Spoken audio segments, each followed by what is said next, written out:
Nitekana umunezero ntunyemerere nsubire ngusuhuze nk'uhakaze wobandanya kubana natwe ngaha kuri ino mboneshakure ya Isange TV ikugezako amakuru, inkuru kumwe n'ibiganiro bigezweko biriko biravurwa irya nino mu gihugu c'u Burundi ndetse no hakurya y'imbibe z'igihugu c'u Burundi mu yandi makungu. Ntunyemerere nguhe ikaze.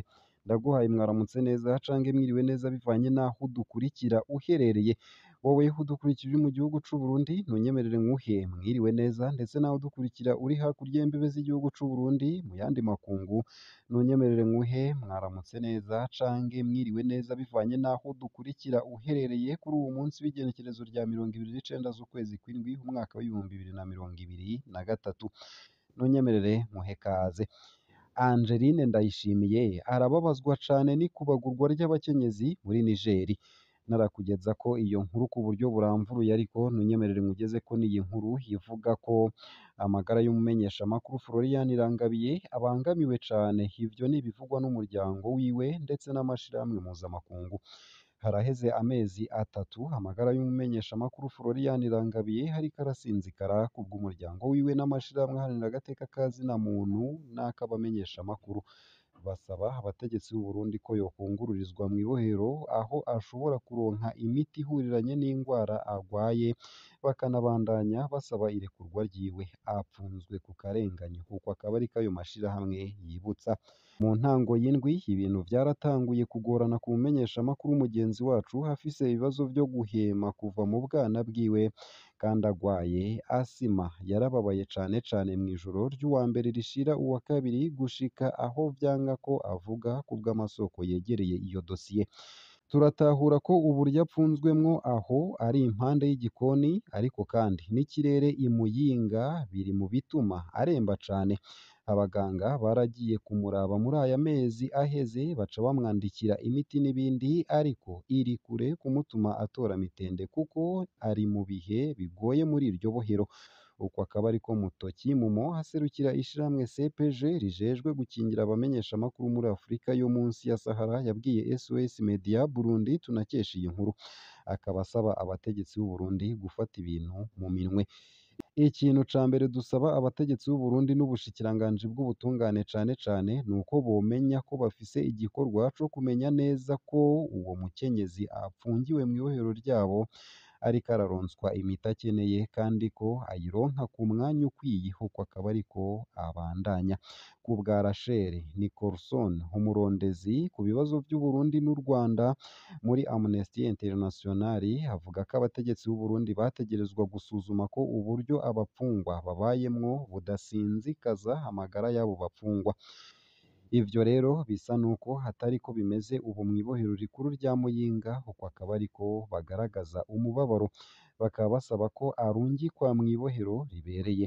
Ku bwa Rachel Nicholson haranditswe urwandiko rwo gusaba ko Florian Irangabiye yungururizwa i Bujumbura mu mugwa mukuru wa politike.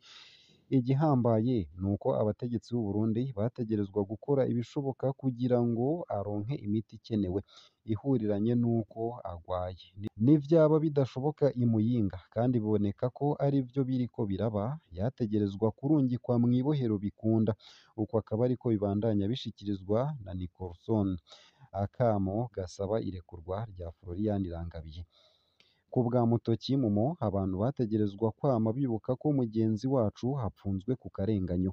Ariko kandi ntitwibagire kandi ko turiko turavuga umuntu apfunzwe ku karenganyo, uwo ni wo muzi w'ikibazo kandi utajana ku nyishu. Florian Irangabiye si uwo mw'ibohero kandi hategerezwa kurekurwa. Uko akaba ariko bishimangirwa n'uwaserukira CPG muri Afurika yo munsi ya Sahara. Umushakashatsi ku bibazo vy'u Rwanda n'u Burundi muri Amnesty International avuga nawe nyene uko nyene. Mu bisanzwe tubandanya dusaba irekurwa ryiwe ryihuta kandi atagisabwe. Ntiyategerezwa kandi kuba mw'ibohero kuko yakurikiranywe ku bikorwa vyiwe afitiye uburenganzira. Rero dusavye ko yorekurwa vyihuta. Uko akaba ariko Rachel Nicholson arangiza avuga. Umwe mu bo mu muryango wiwe atashimye ko umwidondoro wiwe umenyekana, yatwemereye ko amagara ya mugenzi wacu hariko aratosekara. Asaba kandi ko yokungururizwa mu gisagara c'ubudandaji Bujumbura aho yoshobora kuronka abaganga babinonosoye hamwe n'imiti vyoroshe gusumba.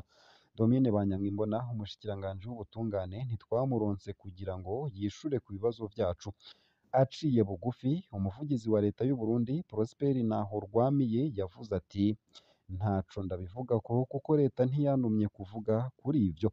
Florian Irangabiye ariko akora umunyororo w'imyaka 10. Umucamanza w'iyungururizo yagumijeho mu ntango za Rusama 2023 ibihano vyari vyatangajwe n'umucamanza wa mbere. Mu ntango z'uwu mwaka sentare ya Mukaza hagati ku mugwa mukuru w'ubutunzi Bujumbura yari yaciriye Florian Irangabiye gupfungwa imyaka 10 n'ihadabu y'umuriyoni w'amarundi.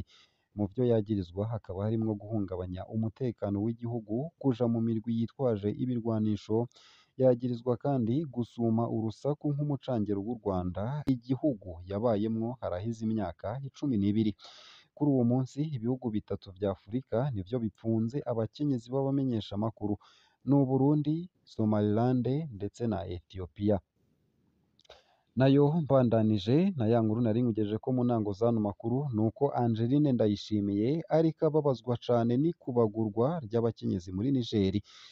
Umupfasoni w'umukuru w'igihugu c'u Burundi ahejeje gutangaza ko ababajwe cane n'ibiriko birabera muri Nigeri, na cane cane amasanamu yabonye y'abakenyezi bakubiswe inyuma y'itembagazwa ry'ubutegetsi bwa Perezida Mohamed Bazoum.